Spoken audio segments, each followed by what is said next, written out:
What is going on, everybody? It is Craig. Today is Friday, but we are doing our Make More Money show today. I see you, Steven Hernandez. You are right. It has been a while since I kind of popped on here and did a video.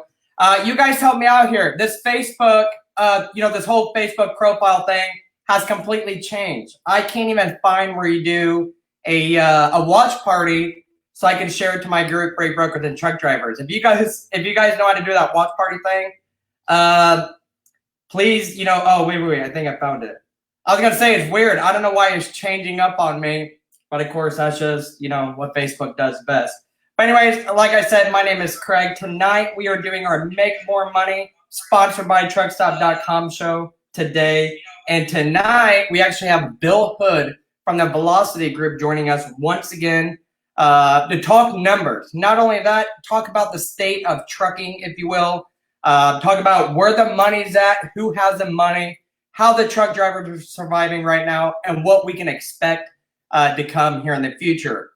As we all know, this 2020, it is hard to predict anything in 2020.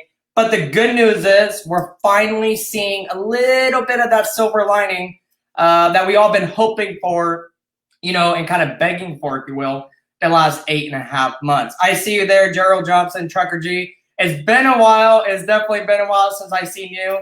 I've been a little MIA from, the freight trucking groups, but here I am. And like I said, I am here with my good friend, Bill Hood, and we're just going to talk trucking, the state of trucking, and of course the numbers, because if you're familiar with Bill Hood, he's a numbers guy.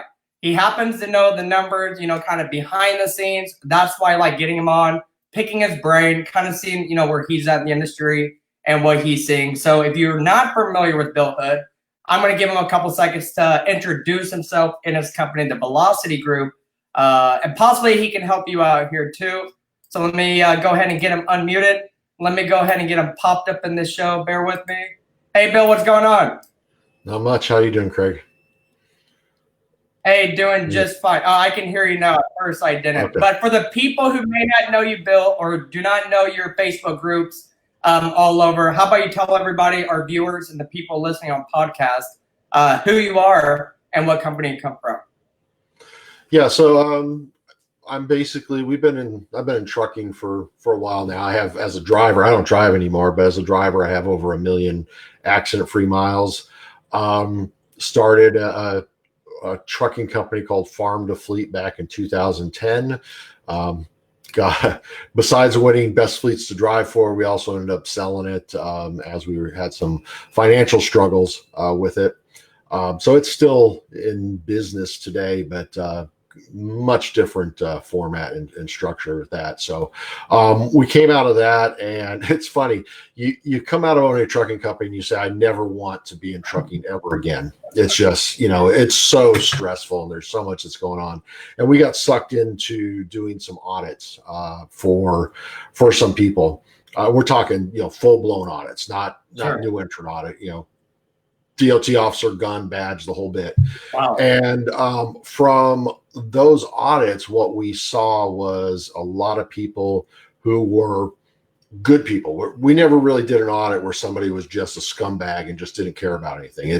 They were good people. They just didn't know that makes sense. what they didn't know. So they got themselves in a little bit of trouble. We came in, helped fix that. And that kind of spun itself into helping people get their businesses set up and do more consulting and training and those aspects of the business. And so that kind of took us today to where we're at now as far as with VLocity Group. God, where are we now? We're four years into this, over 300 customers. Last month, June, we hit a pretty big milestone. We hit over 200 audits that we've done with 100% pass rate. So, and I can't take credit for that. Audits are Lauren's. I was gonna say, is that your wife? Yeah, she does that. No, I don't do the audits. Good deal. I'm not a paperwork guy. Sure. And audits are a lot of paperwork. So we hit that mile. So that's, we're here. We're the back office. There's we believe that most of the stuff that well, just about everything that a small carrier needs to do, they can do on their own. And we provide training to allow them. I just released another video in a mobile format, in the AMP format, on how to do your own UCR, because I'm disgusted with the people charging $100 and $150 for something that takes you less than 5 minutes.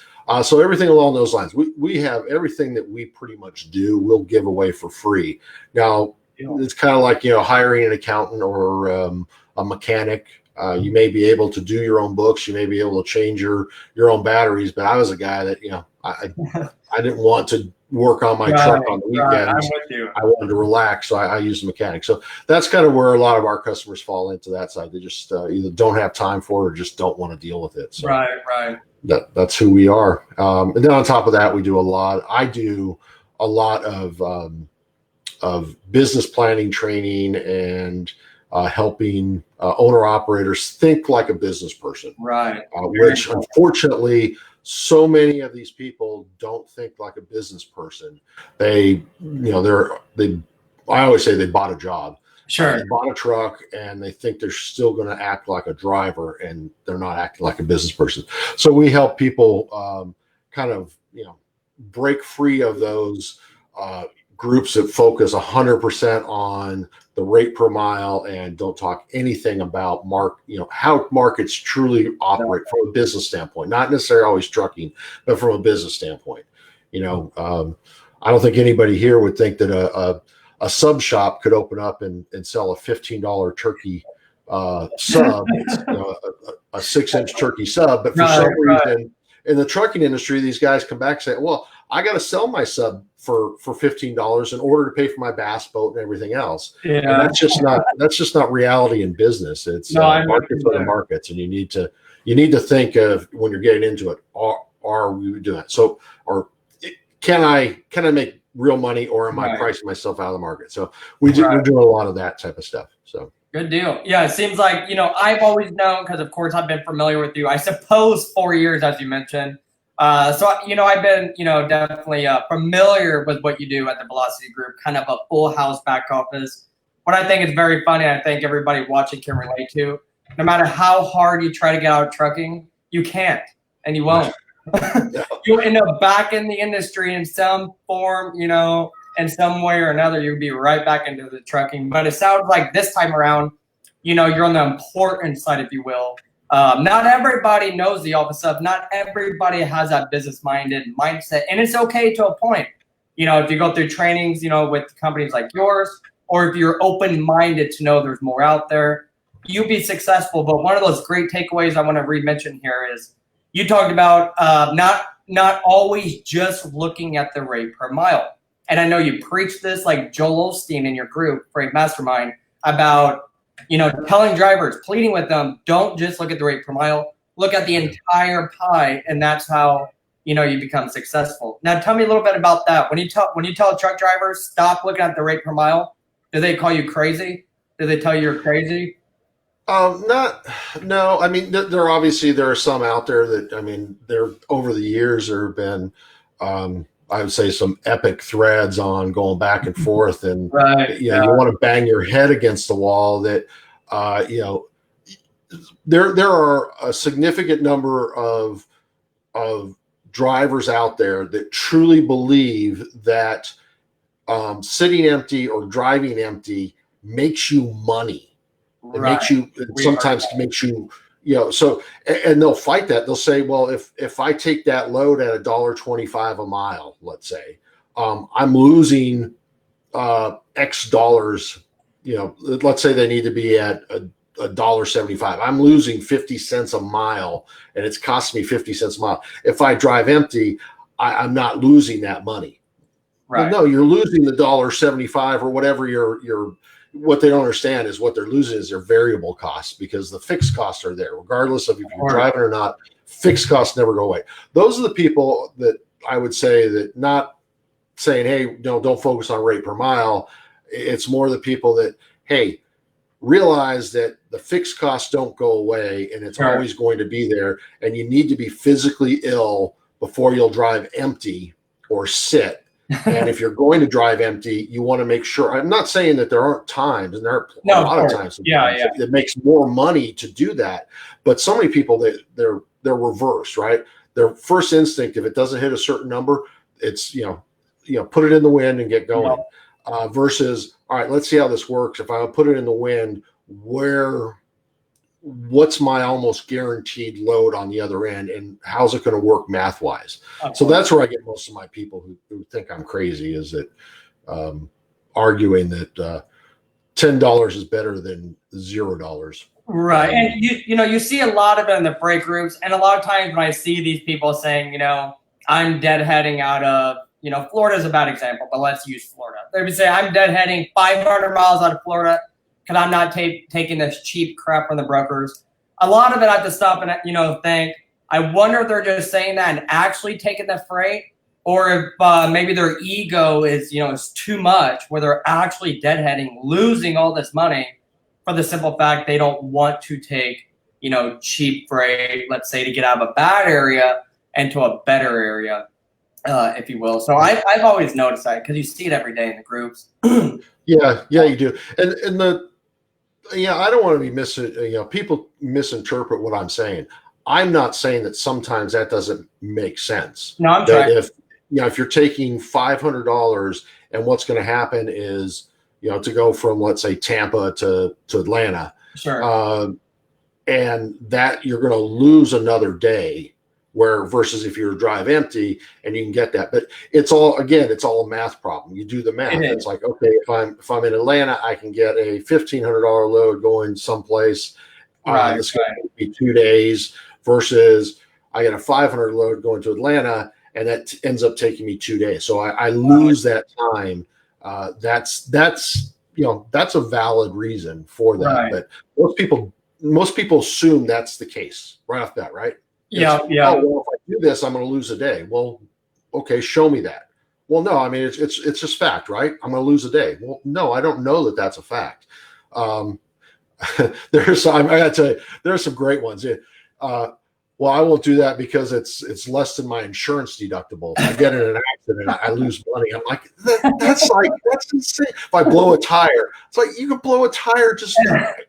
I know. Guy was saying, well, it's always heavy freight, so I have a better chance of blowing a tire. You know what? I have blown tires driving empty, and I blow tires being 80,000 gross. And no time did I equate that entire maybe blown along the way. Yeah. Yeah, it's like you need to be buying some tires that are rated a little better if the weight is going to what's going to impact the tire. Pop out there. Yeah. And like you're saying, as you mentioned, or want to reiterate there, that you're not always saying don't sit empty or don't go out and deadhead a little bit for better freight. Just like Trucker G said, I like numbers, they don't lie. Well, you can't make these informed decisions unless you know your actual numbers. You have to know your fixed costs, have to know what you need to bring in daily. I mean, all that good stuff to know. You have to know the map to be able to make these informed decisions, basically what you're saying there. And now I kind of want to jump into the rates. And so I can't imagine your job lately, the last 8 months, if you will, during this COVID-19, with you helping out drivers with the consulting, the numbers and all that. Tell me how it's been, about the last 6-7 months to where the rates are now, and what you think could be coming, to end, Q3, end of Q4 here. Yeah. First off, this is a point in time where you've got to hedge on everything, right? Because it's who knows what's going to happen. Because I'll tell you, this is what I was saying back in March is you cannot burn cash.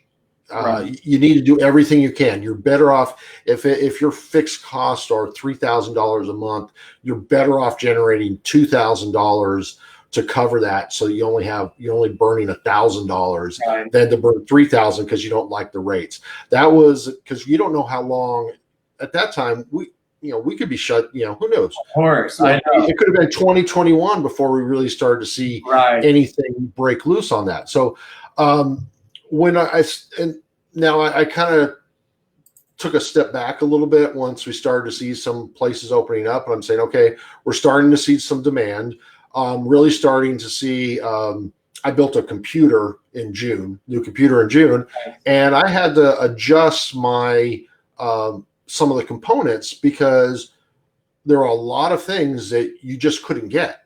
You know, try buying a webcam, right? I didn't even think about that. You're right. You're yes. right. So our inventory levels are just absolutely decimated out there Sure. in many areas. I'm wanting to get in now that I got my new computer. I want to get into sim racing.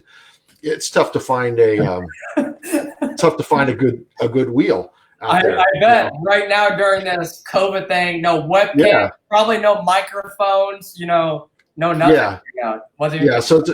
So started to see that. And again, as I said, I think we're going to see, things are pretty good. I hedged again because I started looking at imports, what was happening with imports coming out of July 4th, because historically after July 4th, things just fall off the cliff. The one area I didn't hedge on, which we're seeing it kind of play out a little bit, is that flatbed rates were not going to see the typical summer massive spike, and we're seeing flatbed rates are flat, and I think flatbed's going to have a challenging year because what commercial real estate where are the new starts of commercial real estate here in Chattanooga? I see a couple places that had coming in fall of 2020. And there's absolutely no work that's taking place on it. They're dead stopped in the middle of it. Now, not most places are like that, but I also know of a few other places that were supposed to start and have been in process for a couple of years in permitting, and they're not starting. They're not spending any more money on that stuff. So that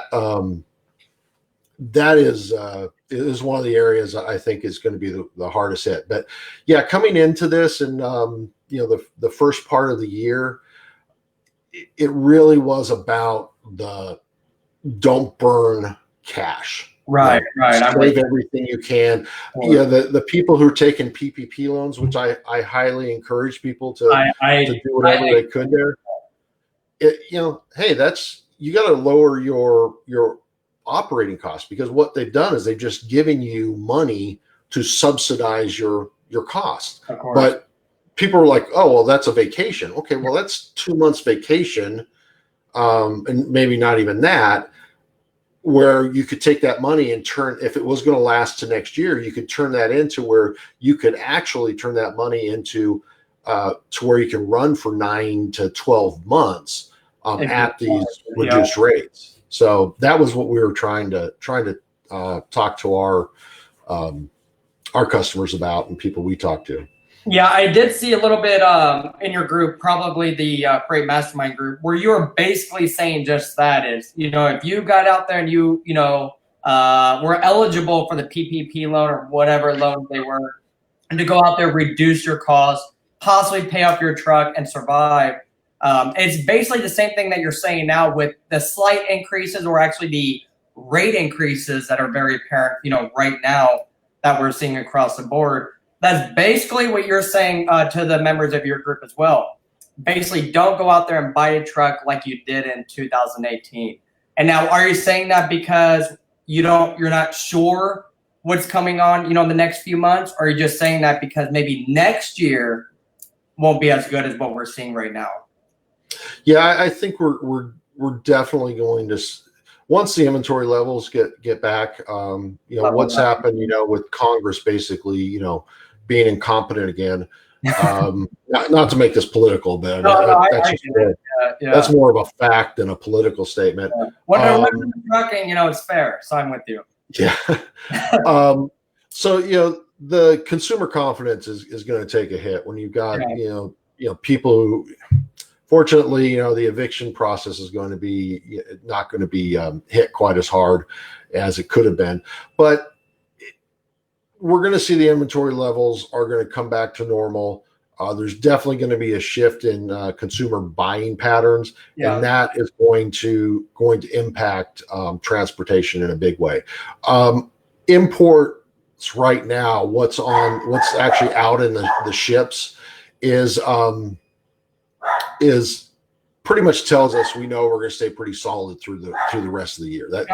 Just those levels alone, and that's kind of an easy one right now. But what happens after this is the harder piece to predict on what's going to happen. So when I'm talking as far as people to what to do, it's if you can get in, you can pay off a trailer, or you can fully fund your maintenance account, or whatever you have to do in order to reduce your fixed operating expenses. You need to do everything you possibly can as far as to do that. Yeah, that is solid advice, because like what I like to say, if you can't make more money, you have to save money, and a lot of that is cutting expenses. Sometimes we may not think that we can cut expenses, but if you really look deep in your numbers, you definitely can. Quite often, especially if you are a recipient of one of those loans or one of those grants, what have you. Now is the time to do it instead of taking a vacation or whatever that one trucking company owner did down in Atlanta or Florida or whatever. I bought that Lamborghini. That probably was the best move out there for him now. Yeah. That was crazy. Yeah. That was interesting. It is. So real quick, one of my last questions I have. Earlier, you're just moments ago, you're mentioning about the flatbed may either be leveled out or may, not increase too much. Is that implying that possibly the equipment right now with the best rates, if you will, is probably the van and reefer? Oh yeah. I mean, you're definitely, you're seeing, we're seeing that all over the place. So, the long haul rates tend to be the ones that don't see the as big of a movement when we start to see tighter markets, and we're absolutely seeing just some tremendous long haul rates right now. I'm coming out of markets you normally don't see, and you're seeing good long haul rates going into a market that has good rate. I mean, that's the other side too. It's you expect to see these rates going into consumption markets, but you don't expect to see what was when I looked on Ontario to a couple of weeks ago, Ontario to Ohio. I forget which market in Ohio, and coming out of Ohio going back was just as good. I was seeing Southern California to Salt Lake City. That round trip has been very. I actually heard somebody mentioning another person in the industry. They actually mentioned that lane are very similar, how they're making a killing. And I was confused of how they were making a killing in the Salt Lake. I even made the joke, kind of a joke, that they must be pulling my leg because, I don't see it. But you just mentioned it, so we probably know the same people there. But, like Corey, go ahead. Oh, yeah, no, it's interesting when I have my clients say, hey, look what I just did on this lane. It's usually because it's just, they've never seen that before. Yeah. And I go and look at the various different sources I have that that both talk about, current, like Truck Stop's going to be able to give you some current current markets, and then other tools that take current market and as well as other factors in to predict rates. And they're all right there, right in, with those numbers. So it was just last week we had Corey from Bunker Hill Trucking. It's a Louisiana reefer carrier. He was saying he's doing fine. In a way, you almost hate admitting it, to everybody, because not everybody's doing fine. But him being a reefer carrier, 80% direct freight, they said they've been doing great. He even mentioned that shippers, they're understanding these rate increases right now more than ever. So to me, that is great news because I wasn't expecting it. I don't know what I was expecting for the end of 2020, but I don't think I was expecting that. I thought the market I expected the market to stabilize again. I hedged on it a bit. But not what we're seeing right now. I didn't think it was.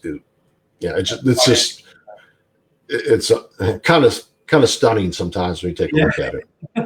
I'm trying to find some wood before I say it, but I like to think positive. I like to think positive, but man, I just hope what we're seeing now kind of continues, and none of this corona pandemic crap kind of bringing us into the year 2021.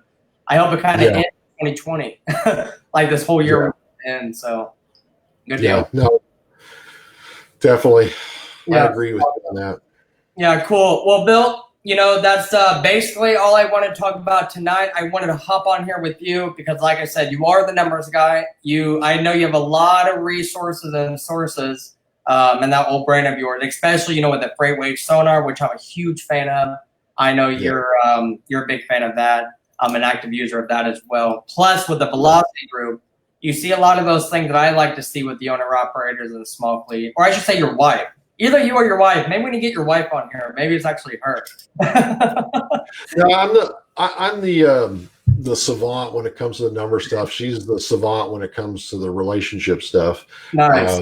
Nice. But the one thing I'd say, people out there is what I get people talk about a lot of times is that, well, why do I care what's happening with imports, or why do I care about these things that aren't directly related to you? Because what happens is if you're watching some of this stuff, and right now I don't dig real deep into numbers. I'm kind of going by, reading this article or taking a look at some of these numbers and passing it by real quick. You start to get a feel. You start to see the trends. I mean, you think about it. If you've got a bunch of ships sitting off the California coast, waiting to get unloaded, you got all the warehouses in Southern California absolutely packed to the brim, and in order to receive this freight that isn't going to go on a rail or on a truck right away, in order to receive that, and a lot of times the freight comes in and gets broken down and goes in many different directions, they've got to clear out inventory in order to receive this. So you start to take a look at, we look at the the inventory levels of warehousing and in the port areas. And so you start to see all these elevated things, and it's like, okay, so what's the next step? Well, the next step is the truck, right? It's got to go on a truck. And then you look at California with their stupid, how they're classifying owner operators and people like that. So all these things play into it. And once you start thinking about it and you go through it one time, it's just like, okay, well, this makes sense. You see this, and it's just like, okay, that's good. So that's why I tell people, start watching this stuff, and you don't have to spend your life doing it. You just all of a sudden that it becomes a gut feeling because you see that information and you say, okay, well, that's one more piece. And you talk about dealing with 20, 30, 50, 100 pieces of information, and you start developing like I said, a gut feeling for what's going to happen. So just keep watching it. Watch the data.